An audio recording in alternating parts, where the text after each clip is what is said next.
Hi, good morning, everybody. My name is Joanne Butcher. This is the Filmmaker's Life. And as always, I'm very interested in discussing the business aspects of film. And so I interview filmmakers who have moved further along in their careers and basically are inspiration for the rest of the filmmakers who want to make their films. So I want to introduce you today to Howard and Mitzi Allen, who are based in Antigua and Barbuda. Is that correct? Am I saying that correctly? Antigua. Yeah. Antigua. What did I say? Antigua. Yeah. Antigua and Barbuda. Yeah. Antigua and Barbuda. Yeah. Okay, I got the U's wrong. So I always start with the same question, and now we have two of you, so we'll see. You'll give different answers for this. Okay. So when did you first know that you were a filmmaker? Oh, start with Howard. This is the storyteller. Go ahead. I was always interested in filmmaking as a child. Although, interestingly enough, I did not grow up with TV in my house. My mother didn't want us to have a TV in the house. She didn't think it was, just didn't think it was a good thing. But I always understood the filmmaking process, even before I was making films. And so I would be the one explaining to the other kids how the process worked. Well, what do you mean that you understood the process? What do you mean? I understood that the scene had to be shot and then it had to be edited. I understood that they had to record the song separately and then it was made. How did you know all of that? How did you know that? I guess because, well, first I had access to a camera. Who lived in England at the time had a 16, I think it was a 16mm camera. Where in England did you live? He lived in, well, I think he still does, in Leicester. Oh, okay. Yeah. I grew up in London, so. But I never lived in England. Right. You come on vacation and he had this camera, he would just record like vacation footage. Wow. I never actually shot anything with it, but I could hold it in my hand and look at it. And that, just having that camera gave you. And then of course I would read a lot. Most of the books I read when I was little were science books. I understood the process of making films, that the films had to be developed. All that, I understood that.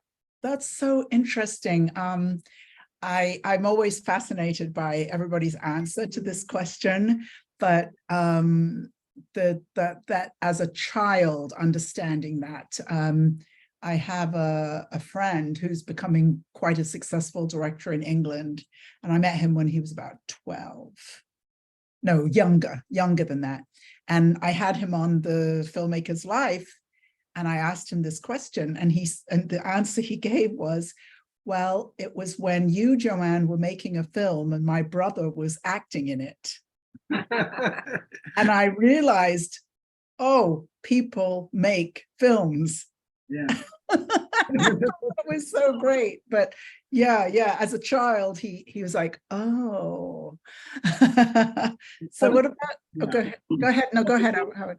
There was the local TV station, the government-owned TV station, was just a couple of miles away from where I lived.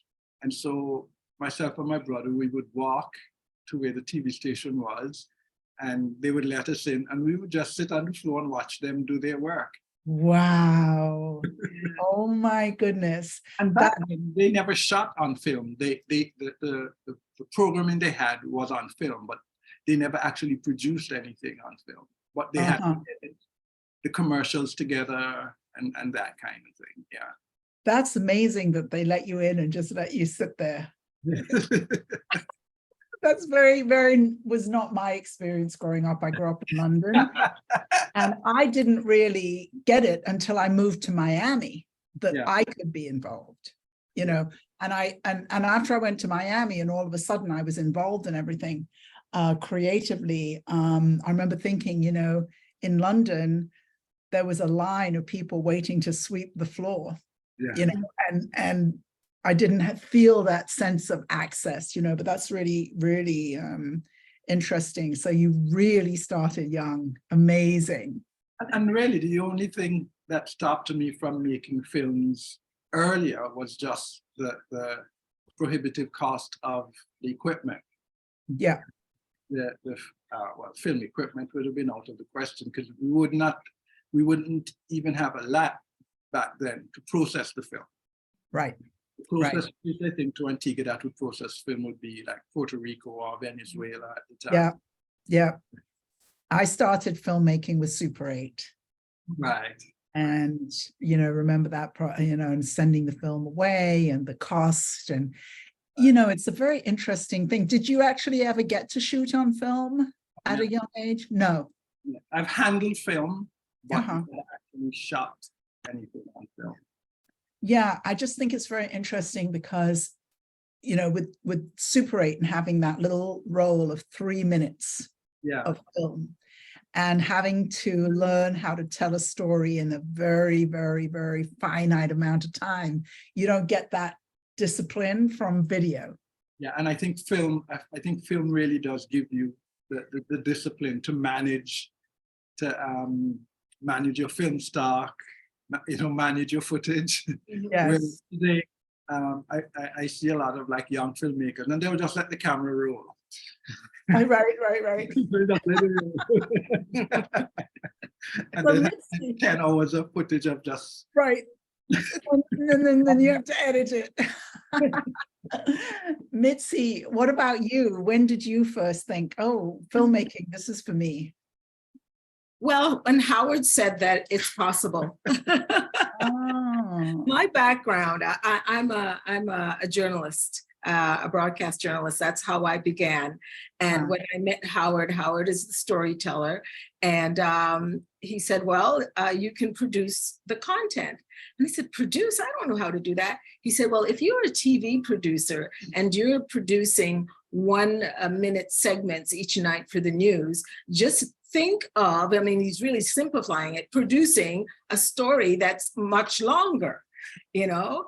And basically, I think I realized that I was doing it when by film number 4, when we had a full crew and all Howard had to do was direct, you know, and I was working with a cinematographer that I didn't have this shorthand language with, and I had to do more with more people. I said, wow, I'm making a movie. I'm a filmmaker.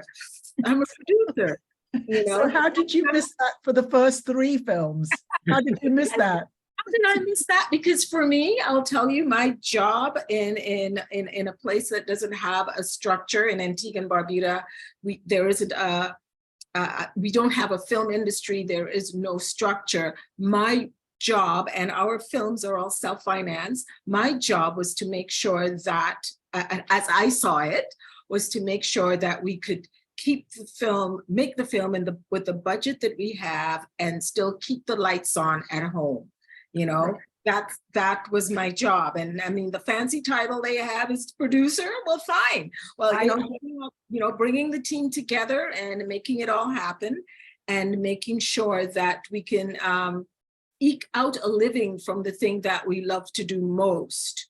You know, and so I said, yeah, well, yeah, I guess, yeah, I'm a filmmaker. But I didn't feel as confident in the role until film number 4, because then I had a lot of other people around that I had to work with. You know, the story of our first film, The Sweetest Mango, it's a story it's a story I wrote in my diary that I shared with Howard, and he decided we could make a movie with this. And Howard did everything. He was the crew. We had a young man that was helping him. And I was there sort of marshaling the people. So really, it did take till film number 4, where everything had expanded and there were more people involved, where I felt like, yes, I'm actually doing this. You know, he was always very confident in my ability. And I was like, well, I don't know. But we managed to keep it going. It's been, you know, it's been 30 years of working together as collaborators in film and television work. And so, yeah, but it took me a while to have that same kind of confidence, you know. It's funny, you know, I love the what you said was to I can't remember how you said it now. I want to rewind. You said to make the film and keep the lights on at home. Yes. Right. To have that balance. Yeah. I find that I work a lot on that with my clients. You know, I remember one time a client of mine, we were talking about something. I said, oh, and then you probably need to buy that. And he said, I don't have any money. And I said, what? He said, well, I quit my job when I started working with you. I said, what are you talking about? I didn't see you to do that. Yes. It's make the film and keep the lights on at home, right? That's really, and then the other thing about your story I think is so interesting. One of my clients today put a post on LinkedIn and he said, you know, when he had his first call with me, I said, I think you might be a producer. And he was really offended. Oh, really? Because he thought of himself as the creative. Oh, okay. Yes. Right. And so, you know, I joke back, you know, I said, well, I better be more careful what I call people from now on. But, you know, I think that so many times when I speak to filmmakers, they really don't understand what a producer is. Yes. They don't understand. As far as I'm concerned, the producer is the one with the vision. It's interesting that you said you had the story written in your Yeah. But so the producer to me is the one with the vision, and then the ability to implement that vision. You know, that's interesting that you say that, because my vision as a producer is really to make sure that what Howard wants to have happen as a director and a storyteller happens. Because I read an excerpt from my diary, and he said that would make a good film. I didn't have that vision. I was just, I mean, the backstory to that is that it was during Hurricane Lewis, and there was no electricity. We'd read every book after Hurricane Lewis, no electricity, read every book in the house. And I started to read excerpts from my journal. And the one that I read was about how my impression of him when we met, how we met, you know, and, you know, it's called The Sweetest Mango, our first film. So I believe a producer is really a manager. I don't see a producer as someone that necessarily has the vision or the visionary. I see my role as more managerial, more coordinating, making sure that it happens. Certainly throughout the process, and sometimes much to his chagrin, I would jump in and say, it happened this way. So there is a point in this process where I see nothing. I do not see the film. He's editing. I have no idea what's going on, because he doesn't want anyone to interfere with what he has going. Not that he's not open afterwards to, you know, feedback, because he will tell you that that's how he learned how to do what he does, by sitting in audiences and hearing what people say and how they react to the words and that he's put on the paper and how he's put the images together. So I see myself, I have a vision now. I can say this, I have story ideas now. I want us to continue our work on a drama series that we did many years ago. But certainly, I really do see myself as making it all work, making sure that it is financial, the whole process is financially viable. Right. Pulling him back when for some things that he will want in the story, and I said, well, how do we get that? You know? So how do we afford that? Correct. How do we afford that? You want the helicopter. How are we going to afford that? How are we, so yeah, very much managerial coordinating. And it goes back to my strengths in the team that we are, the communications, the coordinating, pulling people together, the planning, all of that.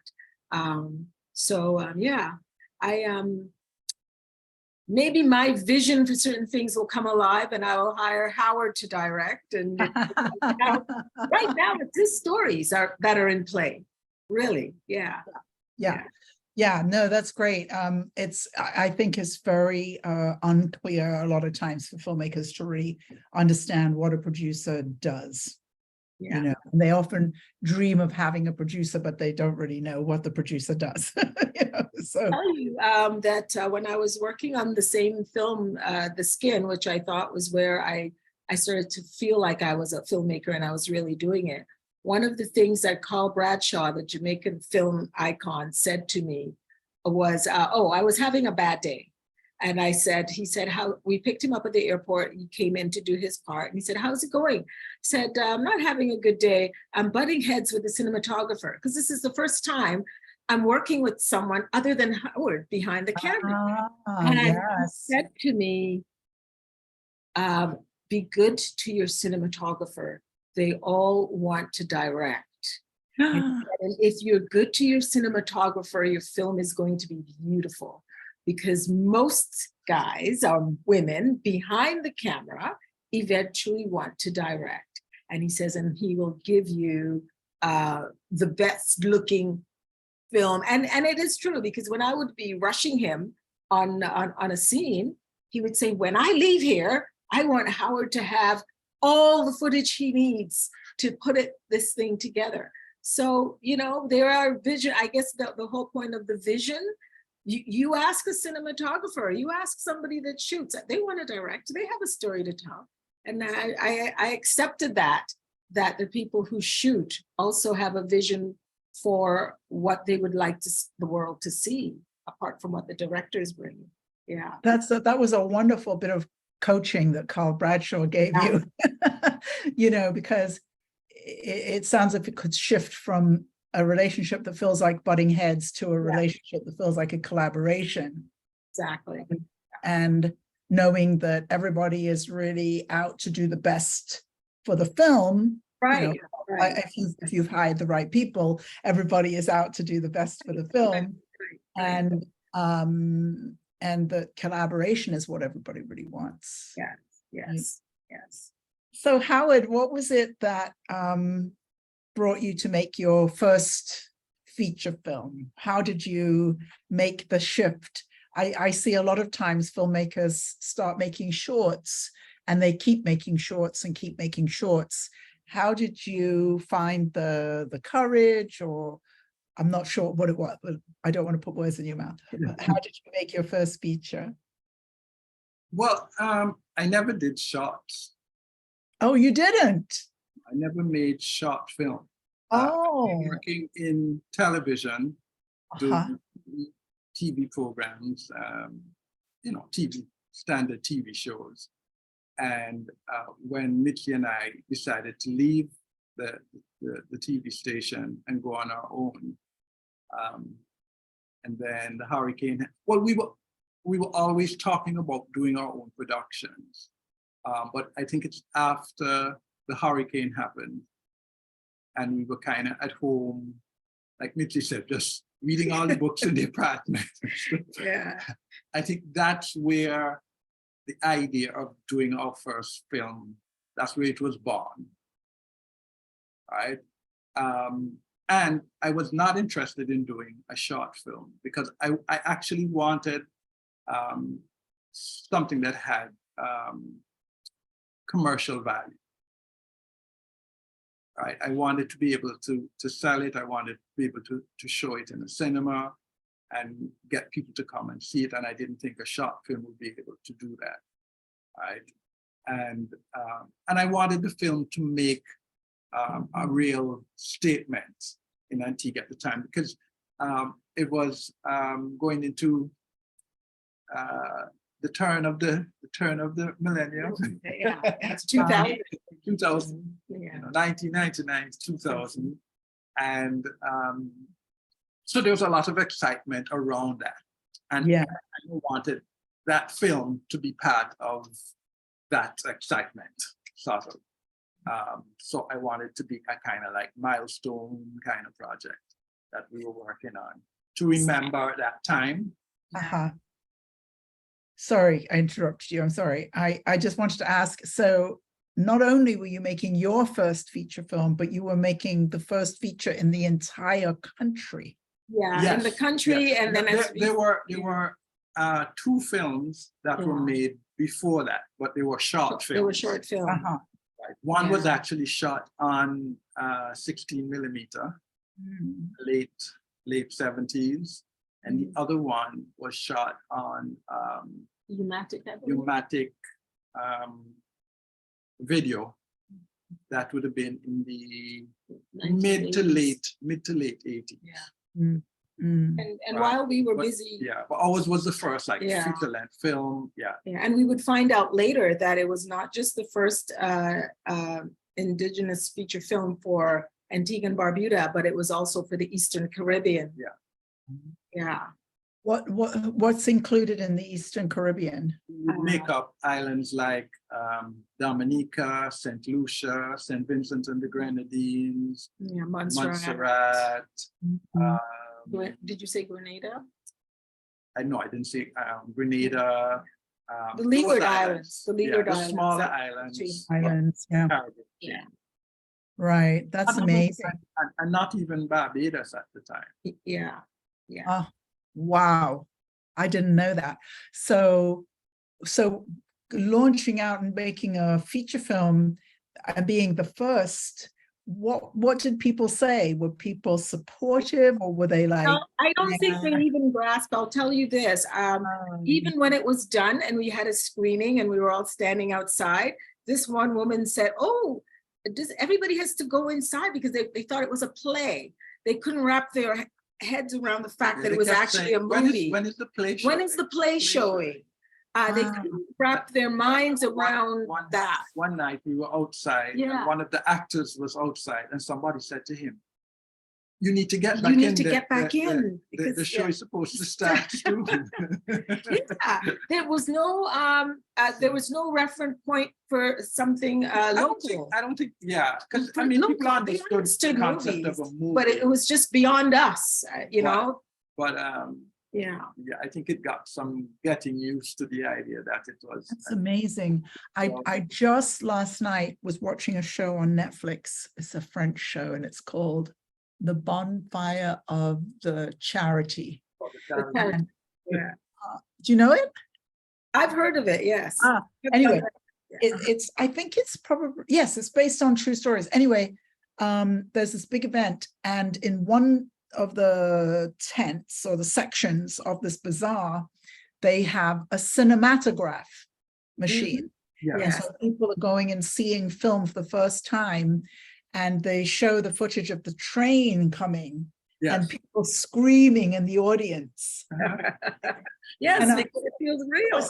It was such a wonderful scene, and I've heard about that. And I'm very fascinated by how they're doing research now that shows that our brains are speeding up at an incredible rate, being able to process edited storytelling. Like, we're so used to watching film and seeing cut, you know, and but the people there were not. And this is what you're describing, that the audience just couldn't have a concept of seeing themselves in that 2D format that was for other people. That's right. And the key thing that you're saying there is seeing yourselves, because at the time that our film came out, there was the Titanic, there was the Fast and the Furious, there were lots of other movies showing in the cinema. But for some reason, when you talk about us there on this tiny island in Antigua and Barbuda, having a movie for you to come and sit and watch, they were not able to grasp that. Right. I tell the story. I have a friend, Sergio Hiral. He's in his late 80s. He's an Afro-Cuban director. And when he first defected to the US, I was put in charge of a series of screenings of his films. And he has made films about the history of Afro-Cuban life since the first slave ships arrived. And the first night I was supposed to do a Q&A after the first movie that we showed. And instead of doing a Q&A, I couldn't speak. Wow. And it wasn't until later I was able to articulate that it was the first time I had seen my ancestors on film. I didn't even mention, but I'm half Trinidadian, right? So I'm half Trinidadian, and my father, who just died, was Trinidadian. He was Black. And so even though it was Afro-Cubans, it was pretty close to, you know, and I was unable to speak. And I tell people this because filmmakers need to realize the power of the storytelling that we're doing, the power of what you're just describing, that people couldn't even actually mentally get the idea that we are on the screen. That's right.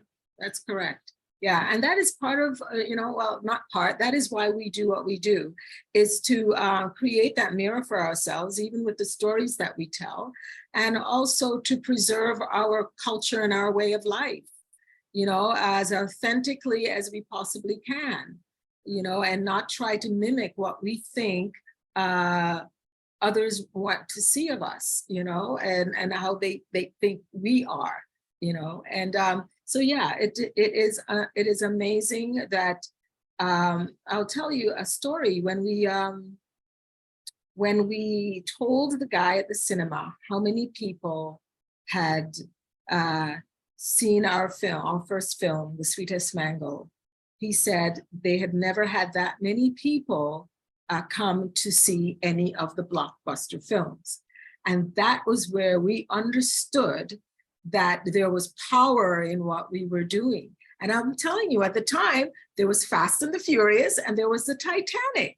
You know, yes. Our film ran when we eventually got into the cinema, because we screened our work independently for a very long time, and we still do for the most part. It ran for 3 solid months. Oh my God. Yeah. I used to run cinema, so I know what 3 months is. Yeah, It's a very long run.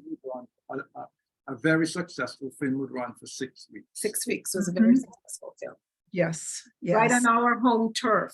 If that wasn't validation for us, nothing else would be. And it empowered us to keep on telling stories. And Howard had a lot he wanted to say, you know. And just from a business perspective, having a film run 3 months, did that already have you make back the money that you had spent on the film just from the box office?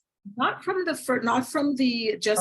box office in that instance, because we went crazy with The Sweetest Mango because it was our first film, and we paid totally over budget. We went totally over budget. You know, this is why I say to you, it took number 4 to say, okay, right. I'm in charge of the budget. yeah, not how much would you like to pay? And they say, pay me this, thinking that it's Hollywood, and we do, you know, I go, okay, I'll give you that. Because here's but I just have to say, and I want to hear this, but I just have to say, I have producers as clients, and they'll come to me and I'll say, but you don't have the money for that. And they'll say, oh, but the director said that it has to be this. And I'm like, no. Right. Okay. Well, right. So I learned that movie number 1. For us, it was all trial and error. We didn't have someone like you who would sit them down and say, here's how it goes. I was just gone doing it. So one of the interesting things that we did, and I know you can understand this because you have a Caribbean background, the 2 very important things is food and transportation. And food, because they run, well, in any industry, but particularly so in the Caribbean, they work on their stomachs. If there's going to be food, they will show up and they will work. And the other thing was transportation. And for us, transportation was because no matter where you were on the island, we wanted you on location on time, and we weren't going to risk it. Everybody, the one time we risk it, and that's another story we can tell you, the one time we risked saying, sure, meet us here for this time, it didn't work. Right. And so 3 hours later. right, or not at all. Right. You know, so, and these were some extras that we really needed. So what we did was I had everybody get picked up from their house.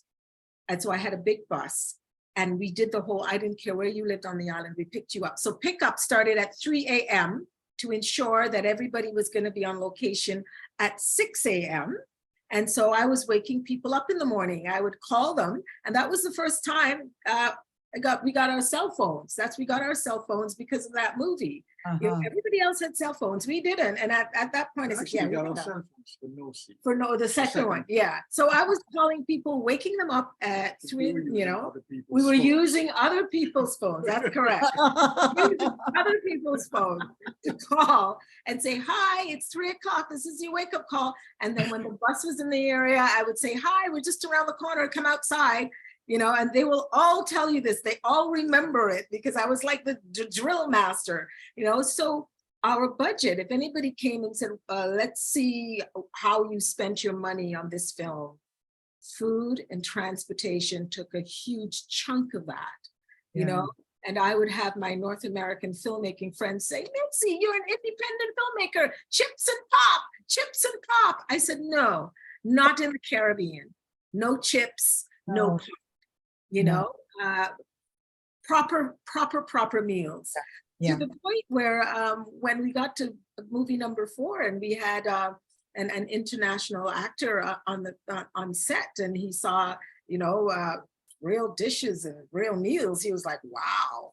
He was so very impressed with it all. I said, this is important. I've learned what's important in the budget, but not to go crazy about it, but understanding, you know, what will work. So back to your question, The Sweetest Mango has since done very well for itself, but it took a long time because we treat every film like a 5-year plan. And in 5 years, we expect to make this much. So we've done independent screenings. We had our film on DVD. We have, as a matter of fact, Howard sold, he took some DVDs of our first film, which is now 23 years old, to the Trinidad and Tobago Film Festival, and he sold them all. That's great. That's great. So so the Sweetest Mango is still sweet, you know? Yes. And so we treat each of our films as a new project, a new business model onto itself. Right, right. And so its own peculiarities based on, you know, the story and the people that we get, the people, you know, receive it. Yeah. With The Sweetest Mango now, 23 years old, are you seeing an increase in income by any chance? Yeah. Yes. Okay. I'm just so interested in that. Sorry. Go ahead. I think that would happen is every carnival and every Christmas in Antigua, we'll see a spike. Yeah. Because that's when Antiguans come back home to visit. And so they'll take the film back to the DVDs, back to their family back in the UK or the US or wherever. Yeah. Yeah, as a gift. And also too, when we, every time we make a new film, everybody wants to see the first one. Yeah. Yes. And also too, the first one is very personal. The Sweetest Mango is based on how Howard and I met and fell in love. That's the story. It's a romantic comedy. And so everybody's always curious about that. And so we get people who just want to see it. And, you know, we have family members who would say, I would say the names have been changed to protect the innocent. And then for a long time, it was just one of our friends when we were on location, somebody who knew Howard when we were shooting the film. He flipped through the script and he looked at Howard, he looked at me, he looked at Howard, he looked at me, and he said, I think I know this story.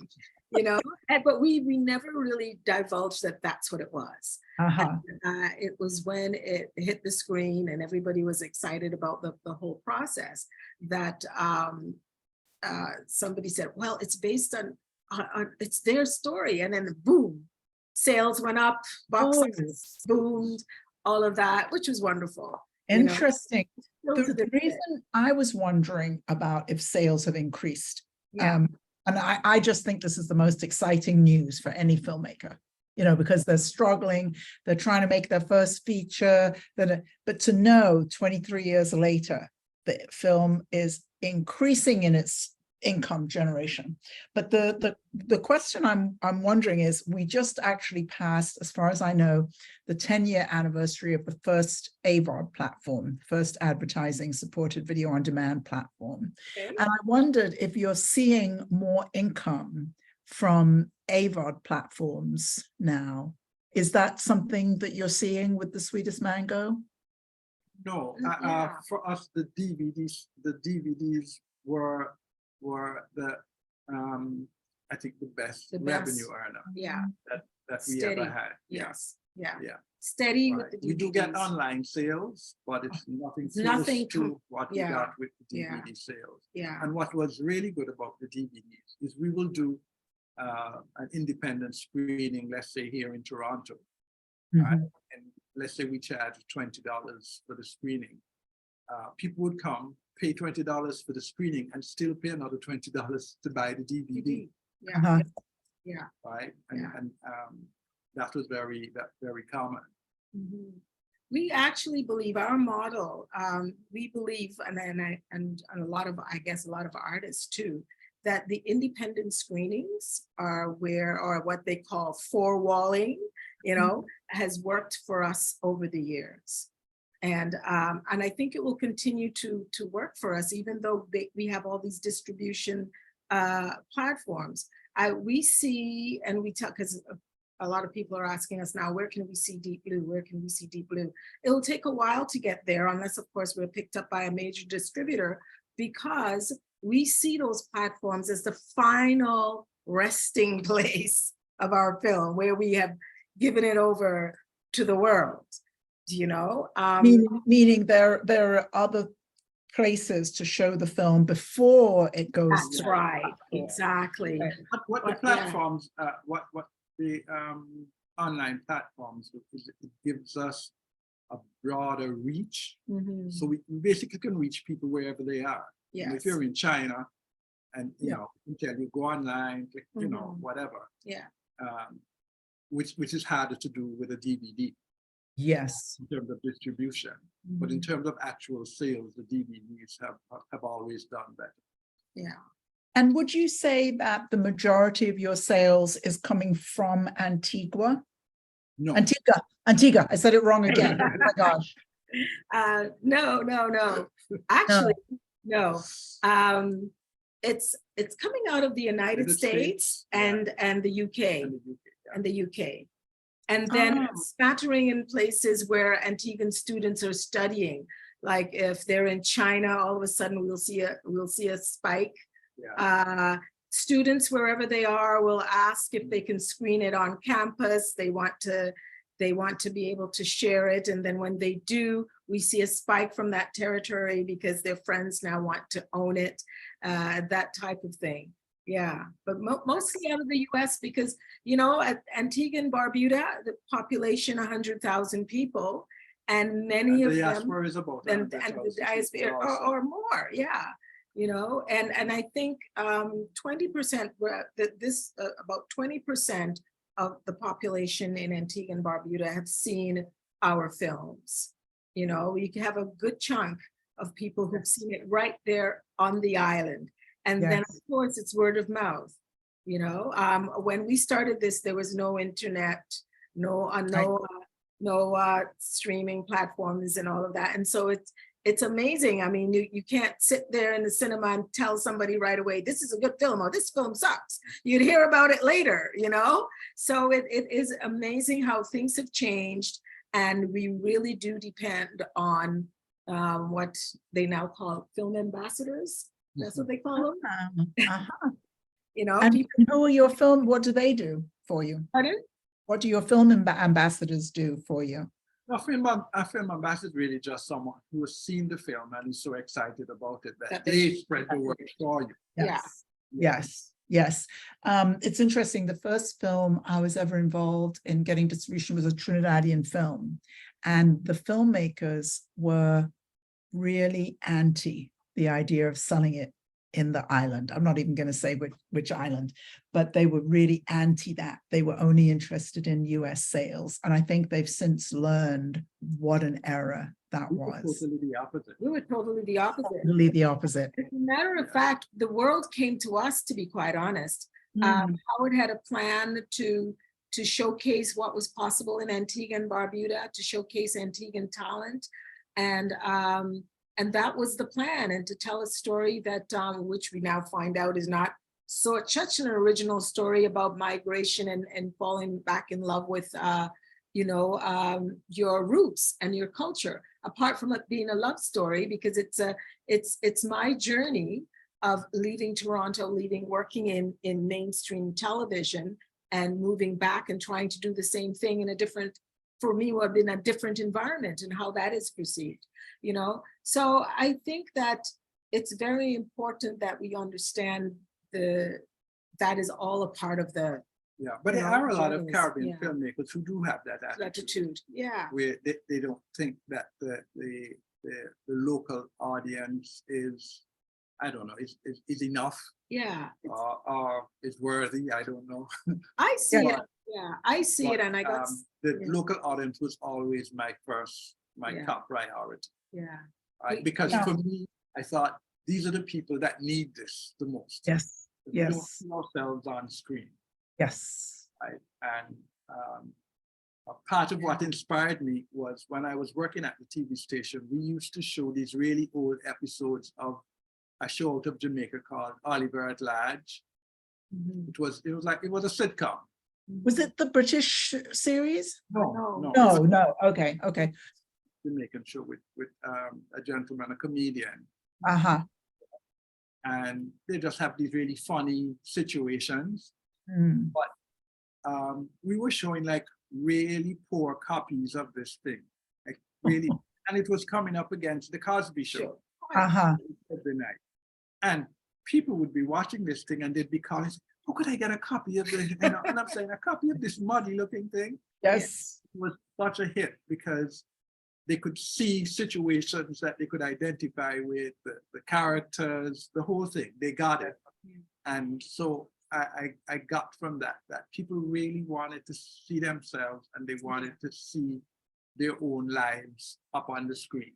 Absolutely. That was always my interest. I was not trying to make the next Hollywood blockbuster, which I find when I speak to a lot of Caribbean filmmakers now, it's like they feel like they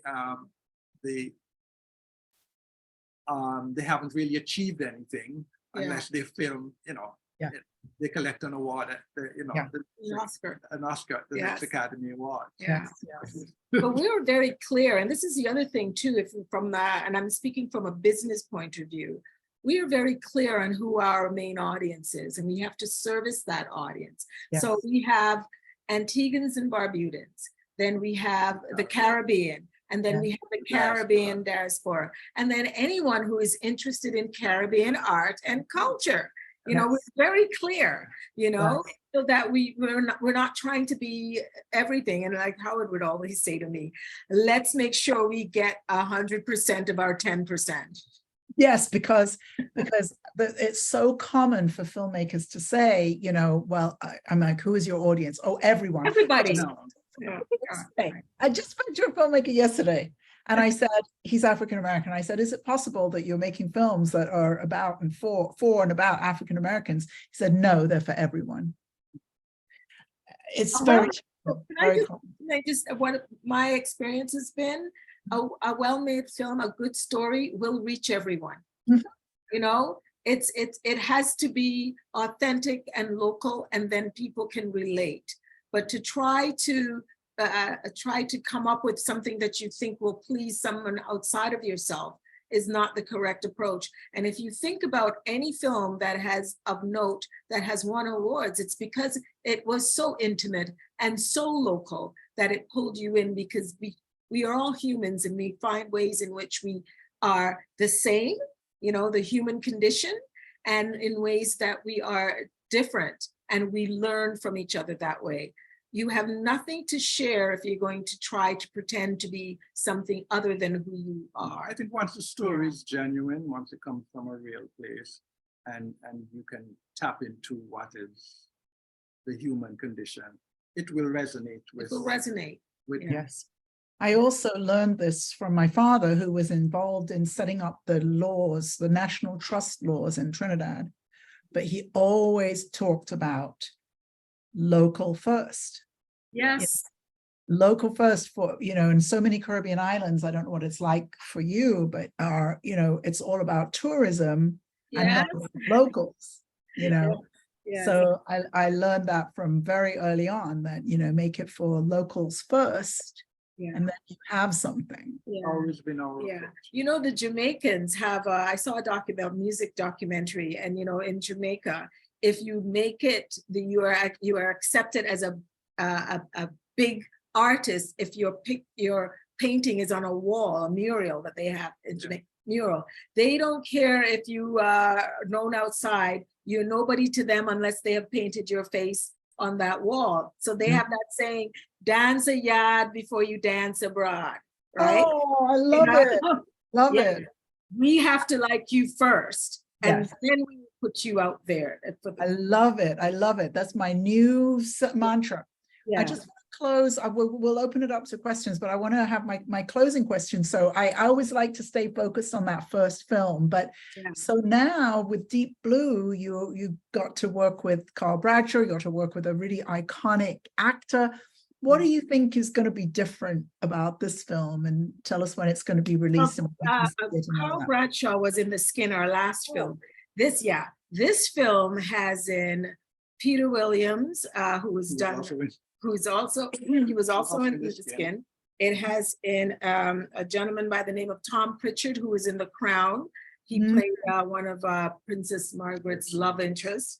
It has in, so we have a number of well-established named actors in this film.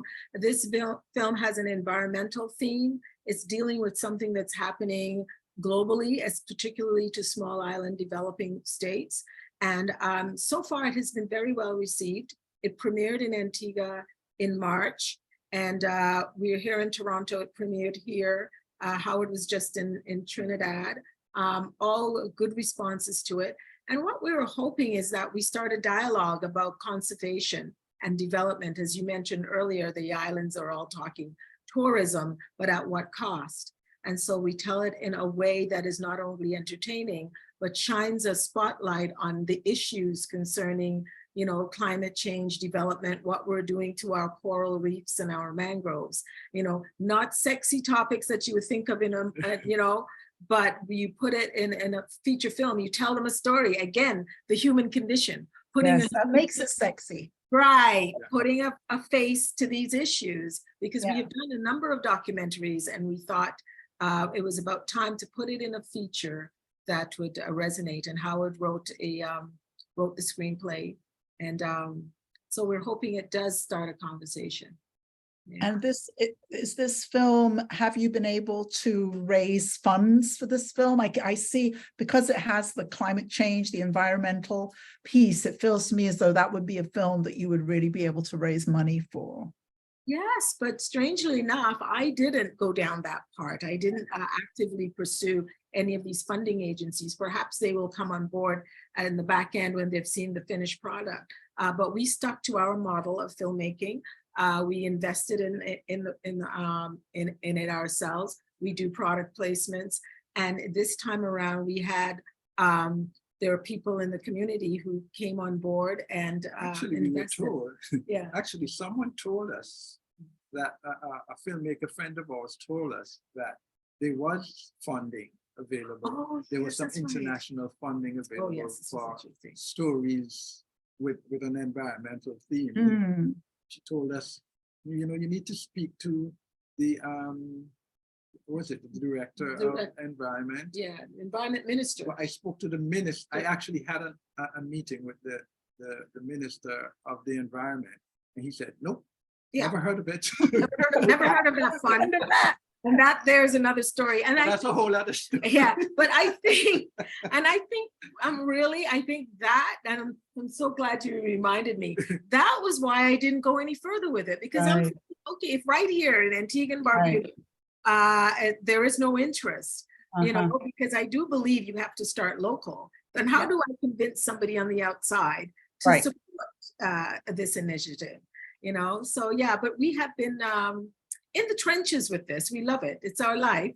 And we feel very good about Deep Blue and the responses that we've gotten so far, you know, so perhaps they'll come on the back end and we'll get this, you know, great distribution deal as a result. But it has been quite a journey and we actually love it. You have to love it. We tell all the filmmakers, if you're not in this because you love it, get out. Definitely get out. Definitely. You have to be very, very passionate, and you have to have something that you want to say as well. You know, have a story. It's about the story. It's not about the gear. You know, because that's another. Not about the glamour. The glamour. Oh yeah, the red carpet. You know, I do get a lot of Caribbean filmmakers, and the minute we start to talk, they're like, "So what are you using? A red?" Yeah, focus is in the wrong place. Really into gear. Let's see if we have somebody who wants to ask a question. I believe Dr. Alberta wants to ask a question. Okay. Hello, everyone. I'm tuning in from Trinidad and Tobago. So congratulations. And my question is, after your 4th film, what are your top 4 important tips to give to filmmakers operating in the Caribbean space or in film in general? Oh, gosh. Yeah, well, yeah, Deep Blue is number 5. So by the way, I just wanted to say Dr. Alberta is making a film. So. Oh, nice. Know your, well, I'll give mine and then Howard may have to jump in. I will say know your audience. And I'm saying this, you know, I have my producer hat firmly on, okay? Know your audience, because that's going to determine how much money your film will make, right? Know your audience. And I would say assemble a team that shares your vision. And that was a quote, that was something that Danny Glover said to Howard and I. When he was in Antigua, he said, make sure your team shares your vision. The other thing is, and Nima Barnett said this to Howard in a master class, was it takes a committee to make a movie, but you can't make a movie by committee, okay? So that's 3. And I think enjoy the process. You know, it is going to be sometimes daunting, but enjoy every single moment of it, and it will come through for you. What would you say? I would say just understand the terrain that you're working in, understand what resources you have available to you, because it's different in different islands. And so once you understand that, once you know, this is what I have, you know, ready access to, you make the best of it. And don't approach it like you're working in Hollywood. Yes. Thank you. Yes. Fabulous. It's so good to see you, Dr. Alberta. So good to see you. Does anybody else have a question they would like to ask? Oh, Mark. Thank you for raising your hand. That makes life so easy. Yeah, I figured you couldn't intuit it. So I left breadcrumbs.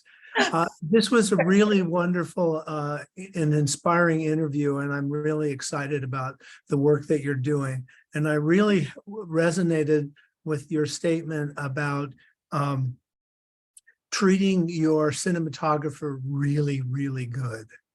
Yeah. I'm a filmmaker. I used to micromanage because I'm also a photographer. And let me take a look at this. And how about if we move it over here like this? And I had such a great cinematographer. I realized that if he was pushing the button, it was better than anything I was going to tell him to do. So I just was wondering if you had any more advice around how to handle and the care and grooming of your cinematographer? Well, I think asking them their thoughts on certain things, and I'm speaking as a producer, because at one point, because we have such a small budget, and he really wanted to take his time, and instead of having a discussion with him, which is where we were buddy, I was just telling him, this has to be done by X, instead of perhaps saying, you know, asking, how long more do you think you need? I want to get the crew some lunch so that we can move on. So it's always having a conversation with them and understanding where they're coming from. You know, like Howard does that beautifully with the actors. He's in sync with them, you know, all the way and to get the best out of them. So I had to learn to have a conversation with the cinematographer, so that I had a sense of timing, so that I understood what he needed from us, so that I could articulate it to the rest of the team. Yeah. Thank you. You also said know your audience. Oh, yes. Yeah. And I'm just wondering, you know, because I have a friend who says that he always guesses wrong the first time about who his audience is. And I'm just wondering if you have any suggestions about how to determine that. Well, I would say, who are you telling the story to? Why are you telling the story? Why are you telling the story, and who are you telling it to? And that will determine who your audience is. What do you think, Howard? Yeah, pretty much. Like, I think most of the stories I write, I'm writing for people my age. Yes, that's another thing. Yes, yeah. Because Your own peer group. I understand that time period, and I think I understand people from that time. And so when I'm writing, that's the audience I'm thinking of. And the interesting, can I just add here what we've discovered, because Howard does that, is that the audience that are coming to see Deep Blue and at the time that they saw The Sweetest Mango, they were the age that we were then, and on and on and on. And even now, the audience is our age, but when when after they see the film, they say to us, this film needs to be seen by young people. Says you need to get this into the schools. A lot of young people have to see the film. So there's our little dilemma right there, in that it is geared towards an older audience, but that audience is telling us, get the young people in here. We want them to see this story. We want them to be a part of the conversation. Well, they are the ones who are going to have to manage. We didn't really talk about this particularly, but you know, when I go to Trinidad, it's so shocking to see the impacts of climate change. And I think Americans are seeing it more and more, but when you go to the Caribbean, it's just astounding. Smaller countries, it's in your face. Islands. Yes, islands, right. Islands, it's in your face. Well, you know, thank you so much. That was a great question or two, Mark. Thank you very much. Howard and Mitzi, it's been such a pleasure getting to meet you, and I can't wait to hear about Deep Blue when it comes out. Please let us know, and I'll let my peeps know. Yes, I'll let you know that we're going to be in Belize. It's going to be the opening film in Belize. And they can follow us on Facebook to know where it will land, and hear what people have to say after they've seen it. So on Facebook, do we just HaMa Films Antigua. HaMa Film? Oh, okay.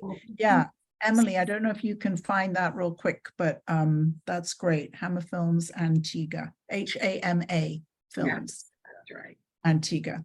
Thank you again so much for your time and all your wisdom. There was a lot of great stuff in there. Thank you so much. All right, take care. Bye-bye. Thank you. Bye. Bye.